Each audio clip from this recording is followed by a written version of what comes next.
परमेश्वर का पवित्र वचन मुझे सही राह दिखाता है और परमेश्वर का प्यार के बारे में बताता है।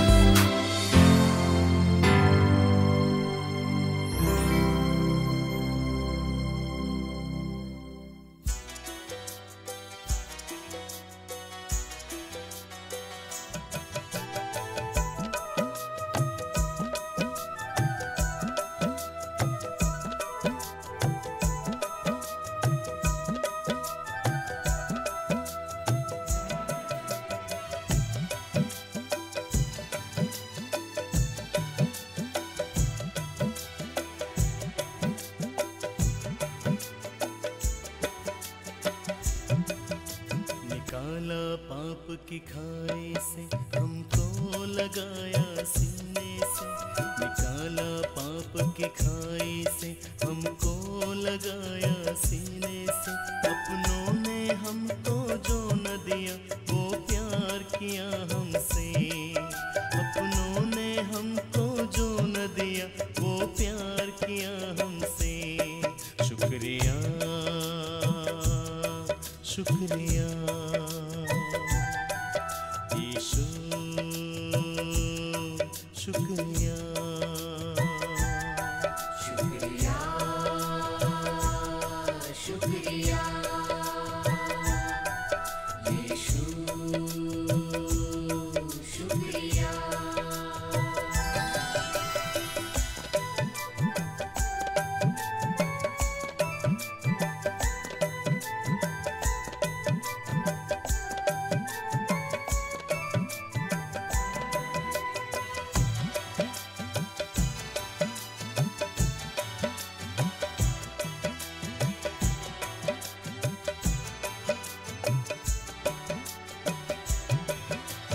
मैं तो तुझको भूल गया पर तू ना मुझको भूला कभी,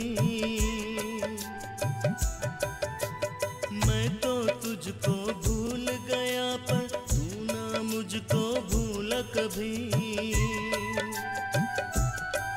हर पल तू मुझको याद किया, हर पल तू मुझको याद किया।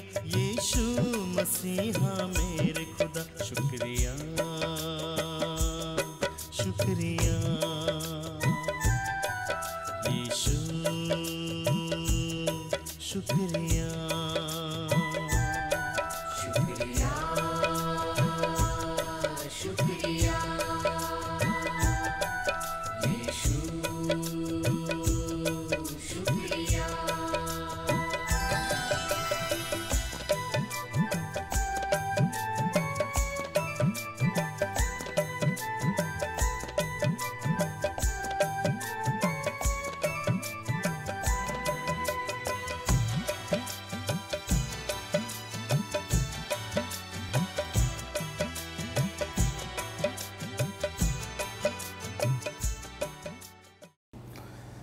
भाई और बहनों, एक बार फिर परमेश्वर का दास आपके सामने उपस्थित है ताकि आपके साथ परमेश्वर का वचन बांट सके। हम उन वचनों पर विचार कर रहे हैं कि जिनको हम कभी गंभीरता से नहीं लेते, या परमेश्वर के उन हिस्से, वचन के उस हिस्से पर हम विचार कर रहे हैं जिसे हम बहुत कम देखते हैं। क्योंकि अक्सर हम अपने आप में ही संतुष्ट रहते हैं और हमारे पास ये विचार करने के लिए समय नहीं होता कि हम क्या कर रहे हैं। जो जीवन हम व्यतीत कर रहे हैं उसमें हम अपने आप को या तो संतुष्टि रखने के प्रयास में रहते हैं, या हम अपने जीवन को और बेहतर बनाने के लिए संघर्ष करने में लगे रहते हैं। चाहे हमारे जीवन में कितनी भी कमियां हों, हम फिर भी उन कमियों के साथ जीना पसंद करते हैं और दूसरे को नीचा दिखाने की कोशिश करते हैं। यह हमारा स्वभाव बन चुका है। लेकिन परमेश्वर का वचन ऐसा नहीं है। परमेश्वर का वचन कहता है कि यदि तुम अपने इस बोझ से जो तुम्हारे दिल दिमाग पर है उससे मुक्त होना चाहते हो, तो अपना सारा बोझ उतार कर परमेश्वर के सामने रख दो, तो परमेश्वर सचमुच आपको मुक्त करेगा उस बोझ से जो आपके दिल दिमाग पर है। आइए इससे पहले कि हम भजन संहिता 51 अध्याय पर विचार करें, प्रार्थना करेंगे। तमाम रहमतों के बानी हमारे सच्चे जीवित परमेश्वर, धन्यवाद देते हैं कि आपने हमें वचन दिया है कि जिसको हम पढ़कर, जिस पर हम विचार कर कर अपने जीवन को बेहतर बना सकते हैं। पिताजी, आज के वचन पर आपकी आशीष होने दीजिए कि हम उसे समझ सकें और अपने जीवनों में ग्रहण कर सकें। यीशु मसीह के नाम से मांगते हैं, आमीन। भाई और बहनों, हम जब भजन संहिता 51 अध्याय को पढ़ते हैं तो हम देखते हैं कि उसमें दाऊद पश्चाताप कर रहा है, रोक रहा है, गिड़गिड़ा रहा है, परमेश्वर के सामने बेनती कर रहा है कि उसके अपराध को क्षमा किया जाए। लेकिन वो कौन सा अपराध है जो उसने किया? हम जानते हैं कि दाऊद ने एक बार एक अपने सेनापति की पत्नी की सुंदरता से प्रभावित होकर अपने सेनापति को युद्ध में मरवा दिया था। यह केवल इसलिए उसने किया ताकि उसकी पत्नी को वो खुद हासिल कर सके, प्राप्त कर सके। उसकी सुंदरता पर मोहित हो गया और इतना मोहित हुआ कि उसने उसके पति को ही मरवा दिया। जबकि परमेश्वर की नजर में यह एक घृणित अपराध था। और उसके बाद जब वो उस सेनापति की पत्नी के पास जाता है तो परमेश्वर का नबी आकर उसे बताता है कि तूने परमेश्वर की नजर में बहुत घिनौना अपराध किया है। और एक अपराध नहीं किया, उसने पहला अपराध क्या किया कि उसकी सुंदरता से मोहित हुआ, आकर्षित हुआ। और दूसरा अपराध उसने क्या किया कि उसके पति को उसने मरवा दिया, खून करवा दिया। तीसरा अपराध कि उस औरत का उसने लालच किया। जब उसे बताया गया तो उसको महसूस हुआ कि उसने सचमुच गुनाह किया है, सचमुच उसने अपराध किया। उसने महसूस किया कि मुझे पश्चाताप करने की ज़रूरत है, मुझे परमेश्वर के आगे गिड़गिड़ाने की ज़रूरत है ताकि मेरा अपराध जो मैंने किया है वो क्षमा हो सके। परमेश्वर के आगे वो गिड़गिड़ाता है, प्रार्थना करता है, कहता है, हे परमेश्वर, अपनी करुणा के अनुसार मुझ पर अनुग्रह कर, अपनी करुणा के अनुसार मुझ पर अनुग्रह कर। क्योंकि परमेश्वर अनुग्रहकारी है। वो परमेश्वर के सामने दुहाई दे रहा कि हे प्रभु, मैंने अपराध तो किया है लेकिन तू मेरे पर दया कर। शब्द यदि हम पढ़ें तो बहुत ही अपने आप को दाऊद ने बहुत ही विनम्र कर दिया, क्योंकि वो बहुत ही ज़्यादा दिल में खेदित था, उसे अफसोस था कि उससे अपराध हुआ है। कहता कि अपने करुणा के अनुसार मुझ पर तू अनुग्रह कर। और कहता है, मुझे भली भांति धोकर मेरा अधर्म दूर कर और मेरा पाप छुड़ाकर मुझे शुद्ध कर। फिर वो कह रहा है, मैं तो अपने अपराधों को जानता हूं और मेरा पाप निरंतर मेरी दृष्टि के सामने रहता है। आज जो हम करते हैं, चाहे भला है बुरा है, उसे हम जानते हैं, हमारी आंखों के सामने। इंसान कहते हैं, बड़े आराम से हम इस स्टेटमेंट को देते हैं कि इंसान पाप की हालत में पैदा होता है। जब इंसान गर्भ में होता है तो जो उसके माँ बाप में कमियां होती हैं या अपराध होते हैं, उस अपराध की हालत में ही वो जन्म देते हैं। जब बच्चा जन्म लेता है तो वो पाप में जीवन में ही आता है, इस संसार में, पाप में इस संसार में जन्म लेता है। दाऊद नबी भी इस चीज को महसूस कर रहा है और कहता है, मैंने केवल तेरी ही विरुद्ध पाप किया है, जो तेरी दृष्टि में बुरा है वही किया है, लेकिन तू मुझे धोकर शुद्ध कर। कह रहा मैंने पाप तो तेरे विरुद्ध किया है, लेकिन तू मेरे को धो के शुद्ध कर सकता है। हे प्रभु तू मेरे को शुद्ध कर। आज के समाज में, आज के दुनिया में, क्या हम जब भाग दौड़ में लगे हुए हैं, हर समय हम एक दूसरे को चोट ठेस पहुंचाते हैं, एक दूसरे के साथ जीवन में संघर्ष करते हैं, एक दूसरे के साथ आगे निकलने की दौड़ में लगे रहते हैं, क्या हमने कभी अपने बुरे कामों पर विचार किया? कहता है कि क्या कभी हमने ये महसूस किया दाऊद की तरह, जैसे वो कहता है हे परमेश्वर मेरे अंदर शुद्ध मन पैदा कर। अशुद्धता का जीवन हम व्यतीत कर रहे हैं, बुराई के पीछे दौड़ रहे हैं, बुराई भरा जीवन हम व्यतीत कर रहे हैं। क्या हमारे अंदर कभी ये लालसा जागी है कि हमने शुद्ध जीवन व्यतीत करना है? हम कहते हैं कि हे प्रभु हमारे को शुद्ध जीवन प्रदान कर, हमारे अंदर शुद्ध मन पैदा कर, ताकि हम शुद्धता का, पाकीज़गी का जीवन व्यतीत कर सकें। आज जब हम ईमानदारी की, शुद्धता की बात करते हैं, आइए हम किसी को मत देखें।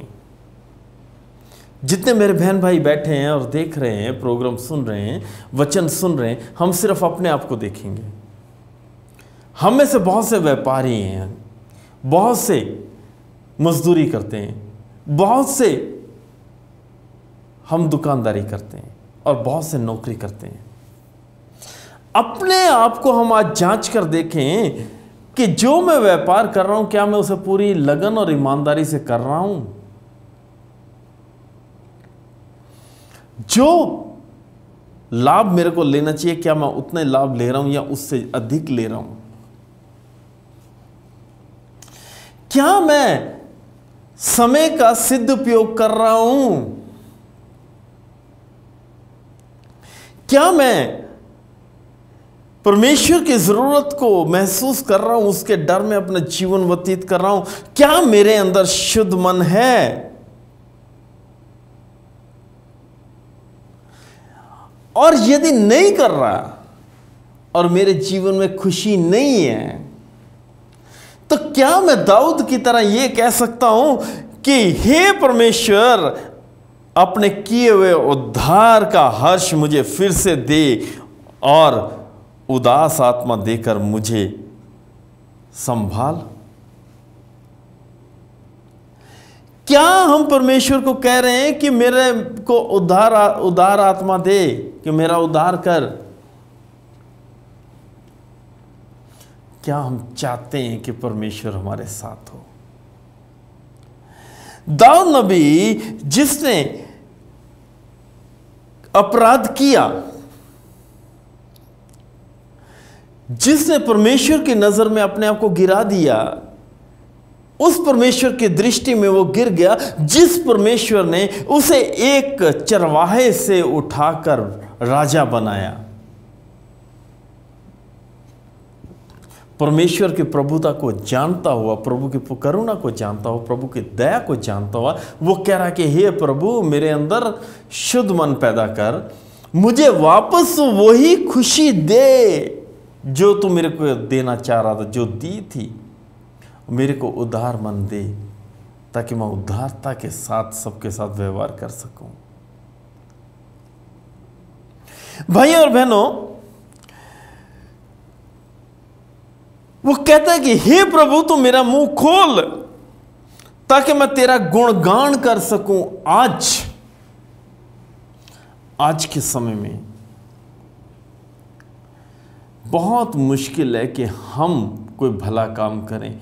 मैं एक कहानी आपके साथ शेयर करना चाहता हूं।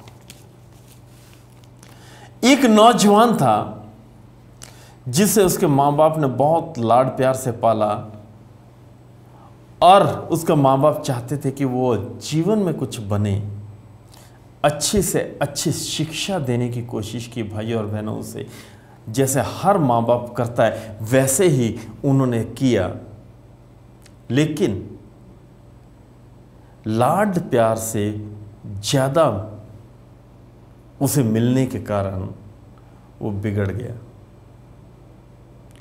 और ऐसा बिगड़ा कि वो गलत संगत में पड़ गया, गलत दोस्ती में पड़ गया और बुरे काम करने लगा। एक बार जब वो पकड़ा जाता है तो उसे सजा होती है, वो जेल में बैठा है। तो जो कोई परमेश्वर का बंदा, जो कोई दास उनके घर जाता था, वही उस जेल में भी लोगों से मिलने जाता था, बैठता है उसके पास, कहता है, नौजवान क्यों उदास बैठा है? जो तूने किया तेरे को तो उसी की सजा मिली है, तो आज उदास क्यों बैठा है? वो कहता है कि काश मैंने वक्त रहते समय पे अपने माँ बाप की बात सुन ली होती तो मुझे आज ये दिन देखना नहीं पड़ता। वो पश्चाताप करता है।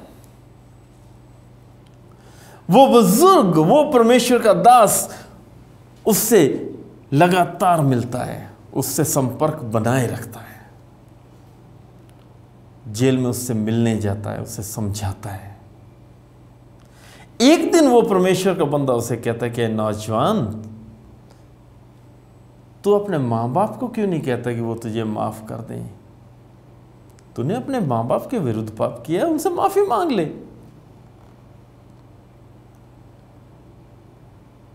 क्योंकि अब तेरे सजा खत्म होने का समय आता जा रहा है, तो क्यों नहीं तो अपने माँ बाप से माफी मांग लेता?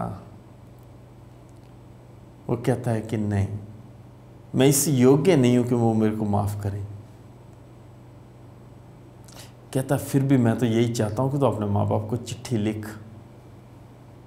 भाई और बहनों, वो सज्जन पुरुष उसे बार बार उससे कहता है कि तू अपने माँ बाप को चिट्ठी लिख, वो तुझसे प्यार करते हैं, वो तुझे छोड़ेंगे नहीं, वो तुझे माफ कर देंगे, त्यागेंगे नहीं। लेकिन वो नौजवान मन में इतना दुख लेके बैठा है कि वो सोचता है कि शायद उसके माँ बाप उसे कभी माफ नहीं करेंगे, तो वो चिट्ठी नहीं लिखता। फिर एक दिन समय आता है और वो बुजुर्ग कहता है कि नौजवान, 2 दिन बाद तो रिहा होने वाला है, तो कहां जाएगा? कहता है कि अब मेरे को नहीं मालूम कि मैं कहां जाऊंगा, लेकिन जहां किस्मत ले जाएगी मैं चला जाऊंगा। अपने आप को किस्मत के सहारे छोड़ता है। लेकिन समझाने पर वो नौजवान अपने माँ बाप को चिट्ठी लिखता है और कहता है कि मैंने सचमुच आपकी बात ना मान के बहुत गलत किया है। सचमुच मैंने आपके दिल को ठेस पहुंचाई है, मैंने आपको दुखी किया है और उसकी सजा मैं काट रहा हूं और 2 दिन बाद मैं यहां से रिहा होने वाला हूं। लिखता क्या है, पिताजी मेरे पाप ऐसे नहीं हैं कि जो माफ़ किए जाएं, लेकिन फिर भी यदि आप मुझे माफ़ कर दें तो मैं अपना जीवन दोबारा शुरू करना चाहता हूं। कहता है कि पिताजी यदि आप मुझे माफ़ कर दें तो आप अपने घर के छत पे सफ़ेद कपड़ा लटका दीजिएगा, क्योंकि मैं गाड़ी में बैठकर उधर से ही निकलूंगा। तो यदि सफ़ेद कपड़ा लटका होगा तो मैं जान लूँगा कि आपने मुझे माफ़ कर दिया और मैं वहाँ स्टेशन पर उतरकर वापस घर आ जाऊँगा। जिस दिन वो रिहा होता है, भाई और बहनों, आप क्या समझते हैं कि क्या माहौल था?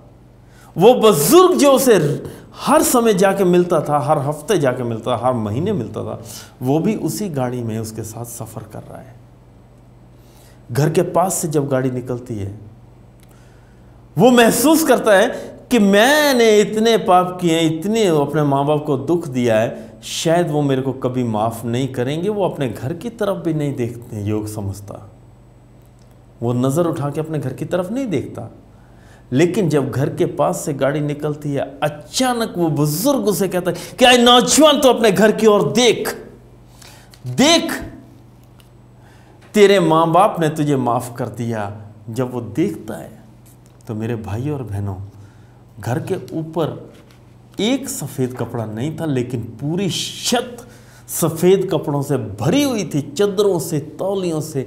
जितने घर में सफ़ेद कपड़े थे वो सब छत पे डाले गए थे। स्टेशन पर गाड़ी रुकती है, वो नौजवान देखता है बाहर भीड़ है। वो मन में सोचता है कि शायद इसी गाड़ी से कोई बड़ा आदमी आ रहा है जिसे लेने के लिए इतने लोग आए हैं। लेकिन जब वो गाड़ी से उतरकर गौर से देखता है तो वो पाता है कि घर का एक एक सदस्य, उसका अड़ोस पड़ोस, उसके जानने वाले, उसके रिश्तेदार सब वहां उसको लेने के लिए आए हुए थे। सचमुच मेरे भाई और बहनों, इसी प्रकार हमारा परमेश्वर इस इंतजार में रहता है कि हम वापस उसकी ओर मुड़ें और पश्चाताप करके उसकी ओर आए और वो हमारे को माफ करे।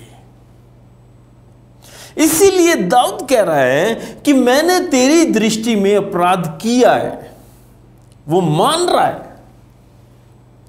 वो मानता है कि मैंने ऐसे घृणित काम किए हैं जिनसे तू कभी प्रसन्न नहीं होता,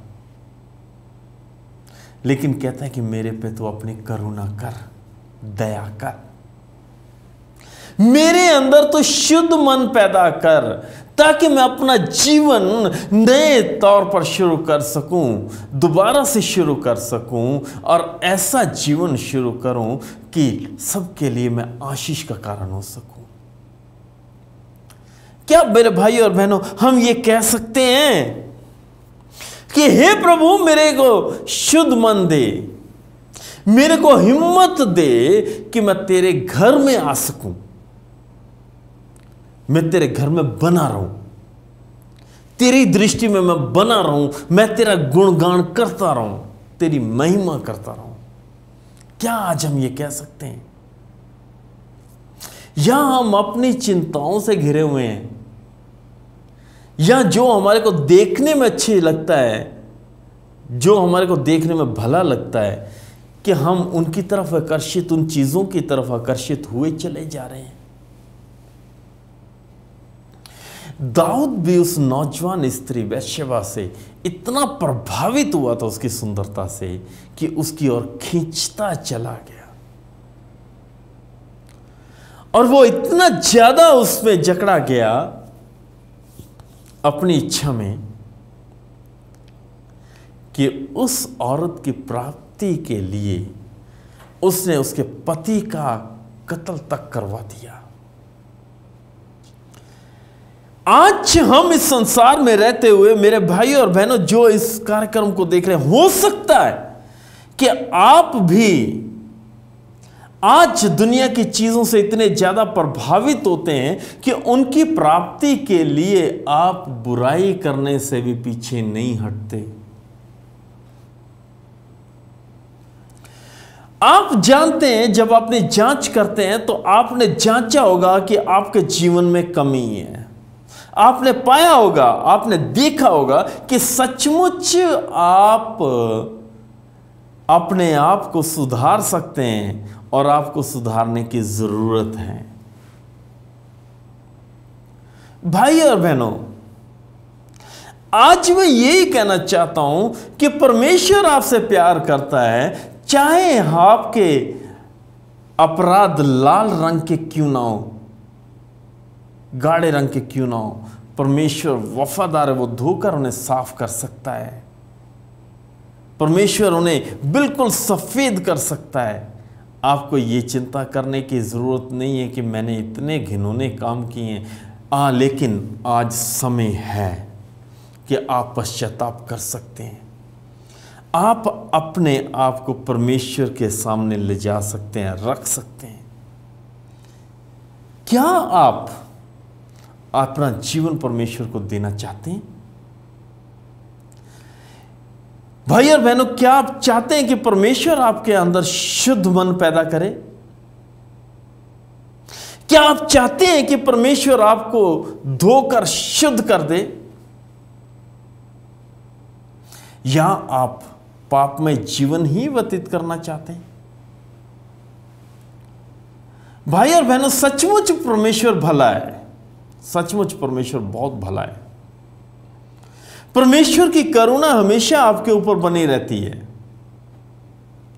परमेश्वर हमेशा आपको आशीष देना चाहता है, क्योंकि लिखा है, टूटे मन परमेश्वर के योग्य बलिदान है। टूटा मन परमेश्वर का योग्य बलिदान है।